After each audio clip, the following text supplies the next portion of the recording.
అంతరిక్షం నుంచి భారీ సౌర తుఫాన్ ఇవాళ భూమిని తాకే అవకాశం ఉందని చెప్తున్నారు సైంటిస్టులు. అయితే ఇలాంటి సౌర తుఫాన్లు భూమిని తాకడం సాధారణమే అని తెలిపారు.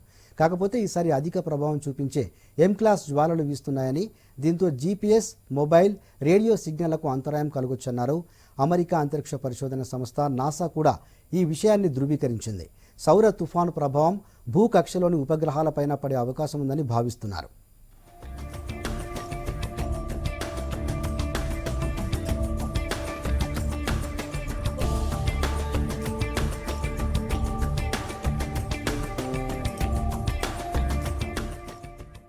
ఈ నెల 15న సూర్యుడి ఉపరితలంపై శక్తివంతమైన సౌర జ్వాల స్టార్ట్ అయింది.